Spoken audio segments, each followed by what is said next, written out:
If your life were a book, how would you want your story to go? Amy is incredible. A remarkable story. Her story has inspired me. Anyone who's facing a challenge, you are letting them know that they too can begin again anew.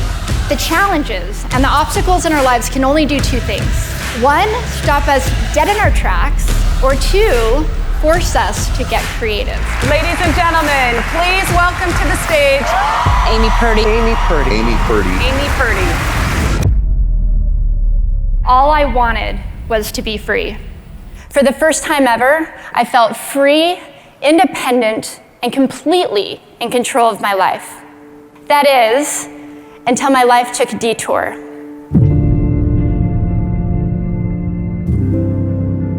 The day began just like any other day.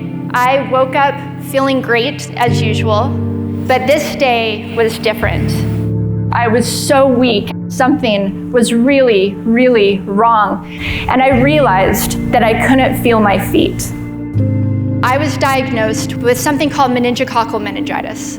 Due to this little microscopic bacteria, over the course of 2.5 months, I ended up losing my spleen, I lost my kidney function, I lost the hearing in my left ear, and due to the septic shock that my body went into, I ended up losing both of my legs below the knees. And I thought the worst was over.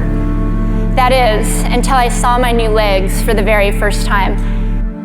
And I thought to myself, there is no way that those are going to be my legs for the rest of my life.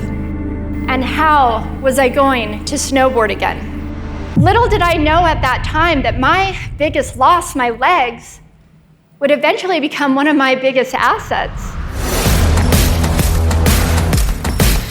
I called every prosthetic manufacturer across the world to see if they made feet for snowboarding, and they all said the same thing. They said no. And so I decided to make a pair of feet myself. That day, I went home. I ended up doing a year of research. My leg maker and we put random parts together, and we made a pair of feet that I could snowboard in. We turned the ankle backwards. I added a bunch of wood to the heels, and believe it or not, these feet actually worked. These feet are currently on display at the Smithsonian in a trailblazing display. After years of knocking down doors, in 2011, we found out that snowboarding would be a part of the 2014 Paralympic Games for the very first time. I seized the moment, and I made it my goal to make the first ever US Paralympic snowboard team.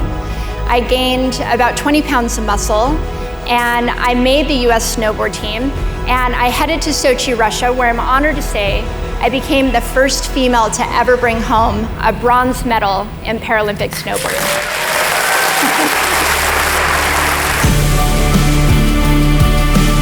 Please welcome Amy Purdy. Amy, come on out. Paralympian Amy Purdy, a Wonder Woman, and she is. You got a bronze medal at the Olympics, you got a gold medal in the cha-cha-cha.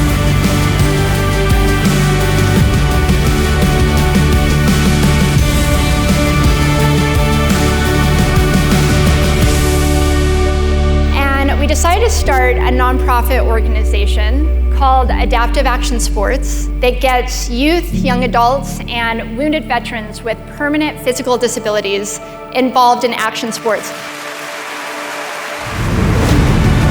Looking back at all the challenges I've faced, but also all the experiences I've had, I realize that I wouldn't be where I'm at today had I have not lost my legs. Had I have not faced some of the greatest challenges of my life, I wouldn't have had some of the greatest experiences of my life. We always have the choice whether we're going to let those challenges break us down or we're going to use them to build us up. I've learned it's that change and it's that challenge that forces us to figure out what we're really made of. True resilience has nothing to do with bouncing back to what we once were. It's about accepting what is It's about leaning into the moment, because it's not about overcoming our obstacles. It's about using them. It's about pushing off of them and seeing what amazing places they might bring us.